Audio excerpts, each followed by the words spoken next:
Bonjour à chacun et à chacune. Je m'appelle Ado, vous savez déjà. Mais ce que vous ne savez pas, c'est mon nom de famille. Alors, mon nom de famille, c'est Sawadogo. C'est plus long que Ado, hein? Alors, si Ado signifie dimanche, Sawadogo signifie nuage. Et donc, vous avez le nuage du dimanche. Ça peut vous aider à vous souvenir de mon nom et de mon prénom. Je suis originaire du Burkina Faso. Alors, j'essaie de vous situer un peu. C'est en Afrique de l'Ouest. Le Burkina Faso fait frontière avec 6 pays. Au sud, vous avez la Côte d'Ivoire, le Bénin, le Togo et le Ghana. Bon, c'est pas dans l'ordre. Hein. À l'est, vous avez le Niger. Et au nord, nord-ouest, vous avez le Mali. Voilà, donc vous avez 6 pays autour du Burkina Faso. Et je suis venu en Suisse en 2019 pour l'Institut biblique de Genève. Donc c'est là que j'ai fait ma formation. Je suis en 3e cycle, donc 4e année. Et j'ai fait mon stage pratique à l'église Action biblique de Renat, qui est tout près de Lausanne. Mais je suis aussi à l'église Action biblique de Vevey, à la Riviera. Je fais aussi mon stage. Donc, je vais souvent à la Riviera pour les prédications. Mais le reste du temps, en semaine, je suis à Renat avec mon formateur qui s'appelle Patrice Berger et qui vous salue chaleureusement. Qu'est-ce que je n'ai pas dit? Alors, est-ce que vous avez des questions par rapport à cette brève présentation? Sentez-vous vraiment libre? S'il y a quelque chose que je n'ai pas dit qui vous titille un peu. C'est bon? Bon, sinon après le culte, n'hésitez pas si vous avez des questions. Alors c'est une joie d'être là ce matin, de vivre ce culte avec vous. Je suis déjà venu, donc je revois certains visages que je reconnais il y a, je pense, 2 ans de cela, environ. Et je m'étais perdu là dans les... Ça n'a pas été facile de retrouver l'église la première fois, mais le Seigneur est bon et fidèle, il m'a conduit finalement. Ce matin, c'était plus facile parce que ouais, j'avais maintenant les repères. Alors, un homme descendait de Jérusalem à Jéricho. Il tomba entre les mains de brigands qui le dépouillèrent, le rouèrent de coups et s'en allèrent en le laissant à moitié mort. Un prêtre qui, par hasard, descendait par le même chemin, vit cet homme et passa à distance. De même aussi, un lévite arriva à cet endroit, le vit et passa à distance. Mais un samaritain qui voyageait arriva près de lui et fut rempli de compassion lorsqu'il le vit. Il s'approcha et banda ses plaies en y versant de l'huile et du vin. Puis il le mit sur sa propre monture, le conduisit dans une auberge et prit soin de lui. Alors vous l'aurez compris, c'est la parabole du bon samaritain. Jésus a enseigné à aimer notre prochain comme nous-mêmes, à nous prendre soin les uns les autres. Le samaritain qui a secouru le blessé était rempli de compassion pour lui. Et durant son ministère, Jésus a démontré son amour envers les hommes. Plusieurs fois, on lit dans les évangiles qu'il était ému de compassion pour quelqu'un. Notre texte du jour met en exergue cette caractéristique du Christ, sa compassion ou encore sa miséricorde. Alors, notre texte du jour, ce n'est pas la parabole du bon samaritain. Je vais vous inviter à lire avec moi dans l'évangile de Jean, chapitre 5, les versets 1 à 18. Jean 5, 1 à 18.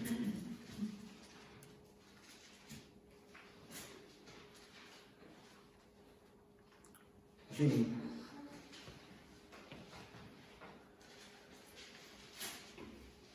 J'attends un peu.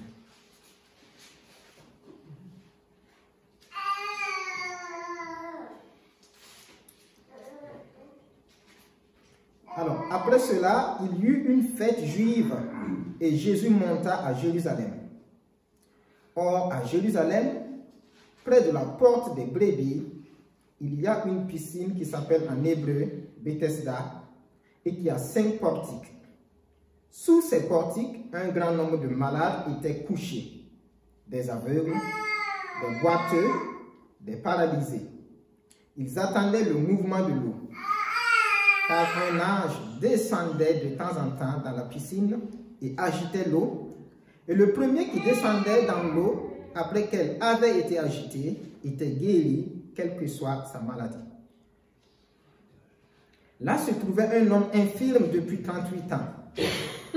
Jésus le vit couché et, sachant qu'il était malade depuis longtemps, il lui dit, « Veux-tu être guéri ?»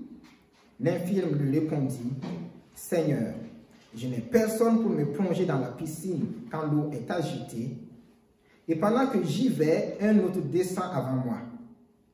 Lève-toi, lui dit Jésus, prends ton brancard et marche. » Aussitôt cet homme fut guéri, il prit son brancard et se mit à marcher. C'était un jour de sabbat. Les Juifs dirent donc à celui qui avait été guéri, « C'est le sabbat, il n'était pas permis de porter ton brancard. » Il leur répondit, « Celui qui m'a guéri m'a dit, prends ton brancard et marche. » Ils lui demandèrent, « Qui est l'homme qui t'a dit, prends ton brancard et marche ?» Mais celui qui avait été guéri ne savait pas qui c'était, car Jésus avait disparu dans la foule qui était à cet endroit. Quelque temps plus tard, Jésus le retrouva dans le temple et lui dit, « Te voilà guéri, ne pêche plus, de peur qu'il ne t'arrive quelque chose de pire. » Cet homme s'en alla annoncer aux Juifs que c'était Jésus qui l'avait guéri. C'est pourquoi les Juifs poursuivaient Jésus et cherchaient à le faire mourir parce qu'il avait fait cela le jour du sabbat. Cependant, Jésus leur répondit, « Mon Père est à l'œuvre jusqu'à présent, moi aussi je suis à l'œuvre. » Voilà pourquoi les Juifs cherchaient encore plus à le faire mourir, parce que non seulement il violait le sabbat, mais il appelait aussi Dieu son propre Père, se faisant lui-même égal à Dieu. Je vais prier. Seigneur notre Dieu, merci pour ces moments de louange. Nous t'avons chanté, nous avons reconnu que tu es grand. Et oui, nous avons célébré, Seigneur, tes merveilles. Nous avons proclamé aussi, Seigneur, ta fidélité. Et Seigneur, nous nous sommes réjouis de chanter ton amour aussi pour nous. Tu nous aimes. Et c'est par amour que tu as tout accompli pour nous. Alors, nous voulons passer ce moment, Seigneur, dans ta parole. Je te prie pour moi, pour chacun de nous. Tu disposes nos cœurs, nos pensées. Tu sais ce que tu veux donner à chacun de nous. Eh bien, merci pour ta présence et ta fidélité. Glorifie ton nom encore dans ce moment, Jésus. Amen. Les mots après cela qui commencent le verset 1 nous renvoient à ce qui s'était précédemment passé. Jésus était à Cana en Galilée. Donc, dans la dernière partie du chapitre 4, il était à Cana en Galilée. Et un père de famille, un officier du roi Hérode, Hérode n'était pas roi, mais on l'appelait le roi Hérode, mais un officier d'Hérode était monté de Capernaum à Cana pour voir Jésus. Alors il était allé voir Jésus parce qu'il était préoccupé à cause de la santé de son fils, qui était malade, qui était même mourant. Cet homme était monté voir Jésus, il avait demandé à Jésus de descendre avec lui à Capernaum pour guérir son fils. Mais Jésus lui avait dit, vas-y, ton fils vit. Jésus n'avait pas eu besoin de descendre, il avait guéri l'enfant depuis Cana. Le père était descendu, ses serviteurs l'ont retrouvé rejoint en cours de route, ils lui ont dit, l'enfant va bien, tout va bien, l'enfant est guéri. Et ce père, il a posé des questions pour savoir à quelle heure il était allé bien. On lui a dit, c'était à telle heure, à telle période, hier à l'après-midi. Et en fait, il s'est rendu compte que c'était au même moment que Jésus lui avait dit, vas-y, ton enfant vit. Et cet homme, avec toute sa famille, ils se sont convertis. Et c'est après cela que Jésus est monté à Jérusalem pour une fête. Et là, il est à la piscine de Bethesda, comme nous venons de le lire. Alors, j'ai proposé comme titre pour ce message, Jésus est le modèle parfait de la véritable miséricorde. Et comme sous-titre, j'ai dit, à la maison de la miséricorde, Jésus démontre la vraie miséricorde.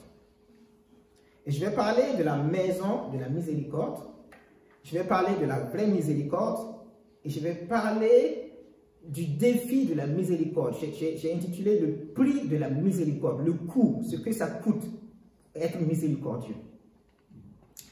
Alors, je commence par la première partie, c'est la maison de la miséricorde. C'est en fait ce que signifie le mot Bethesda. Bethesda signifie maison de miséricorde. Et c'est comme ça qu'on avait surnommé cette piscine, qui était en fait un grand bassin dans lequel jaillissait une source d'eau. Elle était située près du temple, au nord-est de Jérusalem. Et grâce à ces 5 portiques, elle avait la capacité d'accueillir un grand nombre de malades. Parmi ces derniers, des aveugles, des boiteux, des paralysés, qui veillaient et qui espéraient en la guérison miraculeuse de l'eau. Alors la fin du verset 3 et tout le verset 4 sont mis entre crochets. Je ne sais pas si dans la Bible que vous avez, la version que vous avez ces crochets-là, hein, à partir de la fin du verset 3 jusqu'à la fin du verset 4, vous voyez les crochets.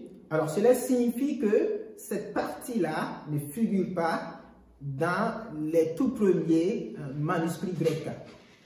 Alors on pense que c'est une partie qui a été ajoutée hein, par ceux qui faisaient les lectures. Et après, le texte, ce bout de passage-là a été introduit dans le texte biblique par ceux qui faisaient les copies. Beaucoup de théologiens sont d'avis qu'on ne doit pas prendre en compte ce passage qui est entrecroché. Et aussi, l'agitation de l'eau pourrait s'expliquer par un phénomène naturel. On a trouvé au sud-est de Morija une source d'eau intermittente, comme celle de Bethesda, où l'eau jaillit 2 à 3 fois par jour. Alors, est-ce qu'il y avait un ange qui descendait et qui agitait l'eau? Est-ce que cette eau avait vraiment le pouvoir de guérir n'importe quelle maladie? Alors, ceux qui sont sceptiques le sont parce qu'ils sont d'avis que ce n'est pas l'apôtre Jean qui a écrit ce passage-là. Mais pour les nombreux malades qui étaient désespérés, qui étaient à Bethesda, qui attendaient, voilà, pour eux, c'était un moyen de Dieu pour leur procurer la santé. Peut-être qu'il y a vraiment eu des miracles à Bethesda. On n'en sait rien. Mais en lisant la suite du récit, on se demande si Bethesda, comme son nom le dit, était vraiment une maison de miséricorde. Est-ce que Bethesda apportait vraiment de la consolation? L'homme infirme ne semblait pas en tout cas y trouver satisfaction. On peut voir sa réaction quand Jésus lui demande s'il veut être guéri. Il ne répond même pas à la question de Jésus. Il raconte à Jésus sa misère. Verset 7. « Seigneur, je n'ai personne pour me plonger dans la piscine. Et quand l'eau est agitée, et pendant que j'y vais, un autre descend avant moi. » Et la question est pourtant simple. Veux-tu être guéri? Oui? Non? Mais non. Alors, à Bethesda, on se rend compte que chacun était abandonné à son sort. Il y avait une sorte de concurrence. Il fallait plonger le premier. Il va me faire rigoler un peu. Il fallait plonger le premier. Il y avait comme des privilégiés, ceux qui avaient des gens pour les aider, et des non-privilégiés, les malades qui étaient tout seuls. Un malade comme cet infirme pourrait trouver injuste, et avec juste raison, la façon dont Bethesda dispensait sa miséricorde. Ça faisait de nombreuses années qu'il était là, lui. Beaucoup d'années. Et il y avait des gens qui venaient et qui passaient encore avant lui. Parce que ces gens avaient des gens pour les aider et les jeter dans la piscine. Mais lui, il était tout seul. Il semble que la miséricorde de Bethesda devait se mériter. C'était au bout de ses efforts et de sa promptitude à se jeter le premier que le malade était récompensé. Si récompense, il y en avait vraiment. L'image de ces malades qui se précipitent et peut-être même se bousculent pour se jeter le premier dans la piscine quand l'eau est agitée reflète la foi des Juifs qui pensaient plaire à Dieu par leurs propres efforts. En fin de compte, Bethesda ne reflétait pas vraiment de la miséricorde, mais surtout le manque de compassion des hommes les uns envers les autres. Durant ces années, personne n'a plongé ce pauvre homme dans la piscine. Personne ne s'est proposé de l'aider. Il était abandonné à son sort. Bethesda reflétait en fait l'égoïsme, l'image même de notre humanité péchue. Et lorsque le Seigneur arrive à Bethesda, qu'est-ce qu'il va faire? Il va s'occuper de la personne délaissée. Il va donner une véritable leçon de ce qu'est la véritable miséricorde. Et c'est la deuxième partie de mon message que j'ai intitulé « La vraie miséricorde ». Parmi toutes les définitions données à la miséricorde par le dictionnaire biblique, celle qui a retenu mon attention est la suivante. La miséricorde, c'est l'amour accordé gratuitement, sans aucune condition ni obligation préalable. À cause de sa miséricorde, Dieu aimerait sauver tout le monde. Il nous a vus dans notre misère, paralysés par le péché, incapables de nous sauver par nous-mêmes. Dieu a vu notre incapacité, notre frustration, notre désespoir. Nous étions comme ce paralytique au bord de la piscine de Bethesda. Besoin de quelqu'un pour nous jeter dans la piscine. Nous avions besoin d'un médiateur, plein de miséricorde. Et Dieu a répondu à notre cri de détresse. Tout comme Jésus est allé vers ce paralytique, il est également venu vers nous. Alors qu'il s'agissait de relever cet homme de l'esclavage, de sa paralysie, qui était apparemment liée à un péché, et nous allons y revenir, il nous a relevés de l'esclavage du péché, qui nous clouait au sol, qui nous maintenait paralysés spirituellement et qui nous conduisait à la mort éternelle. Matthieu nous dit dans son évangile, en citant le prophète Ésaïe, que Jésus s'est lui-même chargé de notre infirmité. Il a porté nos maladies. Jésus est la seule personne qui peut nous plonger dans la piscine. Mieux encore, il est lui-même la piscine. Il est le seul qui nous tend la main et qui peut nous faire marcher à nouveau. Quand Jésus voit cet homme à Bethesda, il est plein de miséricorde pour lui. Il sait que l'homme est malade depuis longtemps. Mais remarquons que Jésus ne fait aucune mention de l'ange ou des vertus miraculeuses de la piscine. Ce n'est pas de la piscine dont l'infirme a besoin, mais de Jésus lui-même.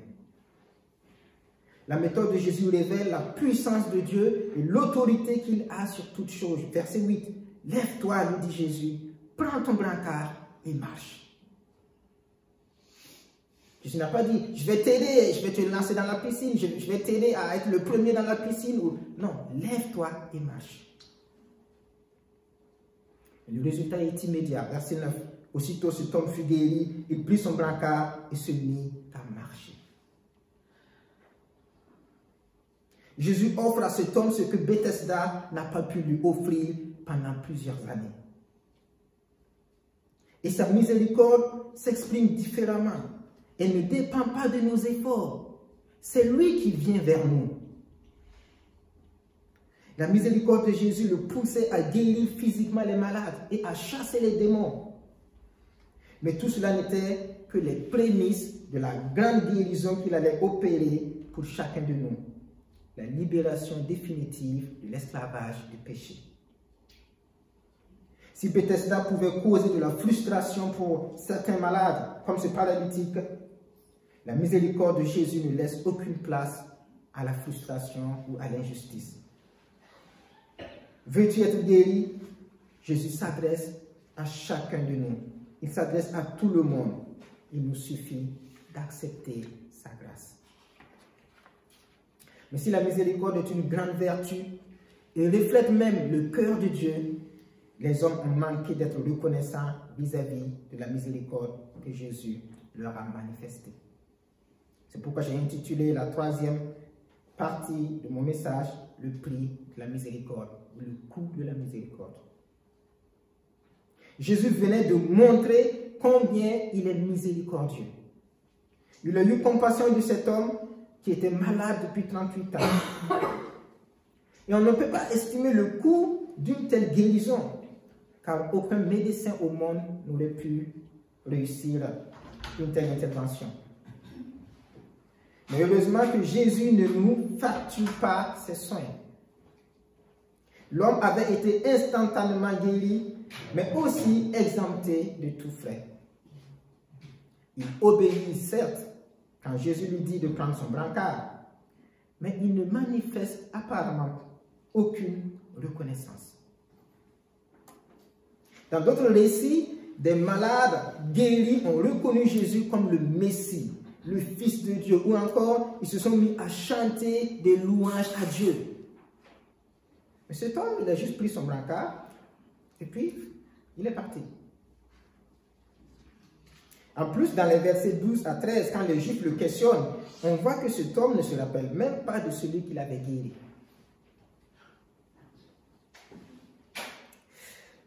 Il y a non seulement un manque de reconnaissance, mais aussi une sorte d'oubli du bienfaiteur. Et ce n'est pas tout. Il y a aussi une sorte de trahison. Au verset 14, Jésus retrouve cet homme au temple. Il le reconnaît. Lui, il ne nous oublie pas. Il va vers lui et l'exhorte à ne plus vivre dans le péché. Alors la Bible n'enseigne pas que toute maladie est liée à un péché, mais l'exhortation de Jésus laisse penser que pour ce cas-ci, la maladie de l'homme était liée à un péché spécifique. Mais que fait notre homme? Que fait cet homme après l'exhortation de Jésus? Verset 15. Il s'en va annoncer aux Juifs que c'était Jésus qui l'avait guéri. Et ma question c'est, en quoi était-ce nécessaire de repartir donner cette information? Peut-être que je suis dur envers cet homme. Mais je crois qu'il n'était pas sans savoir que les Juifs ne recherchaient pas celui qui lui avait dit « Prends ton brancard et marche » pour lui donner des cadeaux. Ils savaient que les Juifs n'avaient pas apprécié le fait qu'il avait porté son brancard le jour du sabbat. Et qu'ils en voulaient à la personne qui lui avait donné l'autorisation. Alors, j'aimerais récapituler un peu. Je me rends compte que cet homme n'a pas glorifié Jésus après avoir été guéri. Et certains pensent que quand il est allé quelque temps plus tard au temple, c'était pour exprimer sa reconnaissance à Dieu. Je trouve, et ça c'est moi, que cette hypothèse s'est quand même tirée par les cheveux. Parce que rien dans le texte ne le dit. Et ensuite, il ne se souvient pas de Jésus. Même si Jésus était vite parti après le miracle, on ne voit nulle part cet homme manifester un quelconque intérêt de retrouver Jésus ou de le suivre. C'est plutôt Jésus qui le retrouve et qui va à nouveau vers lui. Et pour finir, qu'est-ce qu'il fait? Il va dénoncer Jésus auprès des Juifs. C'est malheureusement et assez souvent cela le prix de la miséricorde. C'est la non-reconnaissance envers le bienfaiteur. On pourrait parler d'ingratitude. Celui qui fait le bien se retrouve souvent avec de sérieux ennuis. C'est le cas ici où les Juifs, verset 16, cherchent maintenant à faire mourir Jésus. Et quelques années après, ils allaient y parvenir. La mort de Jésus nous rappelle qu'il a payé le prix fort pour avoir été miséricordieux envers nous.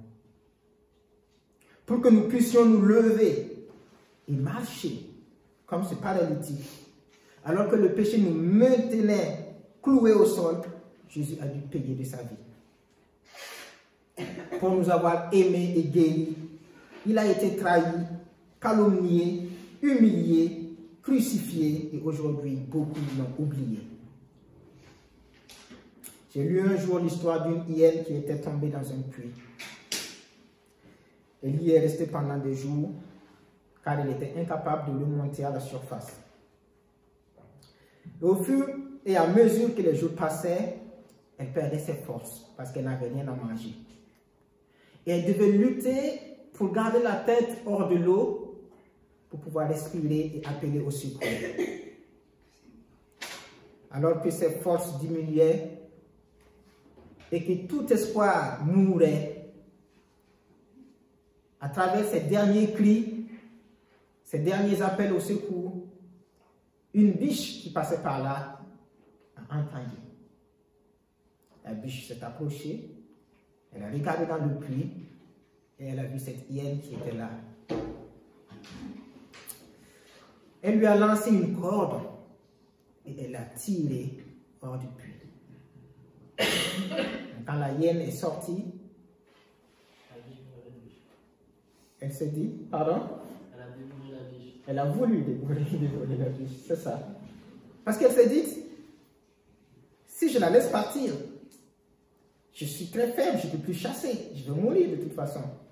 Alors mieux vaut la manger pour avoir assez plus, pour survivre en fait. Cette histoire illustre un peu, j'ai vraiment l'impression que l'attitude de cet homme, de ce paralytique ici, reflète un peu voilà, cette histoire aussi. J'ai l'impression que cet homme avait peur des Juifs. Il veut justifier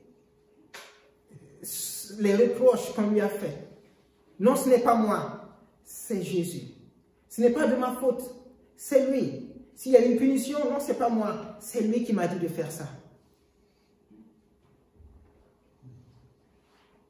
Et on a parlé, en introduction, Richard nous a parlé de peur et de courage. Je pense que cet homme avait peur. Il avait peur et il a voulu trouver un bouc émissaire. Mais les Juifs ont fait pire que lui. Les Juifs, eux, ils ont été coupables de la mort de celui qui était venu donner sa vie pour eux.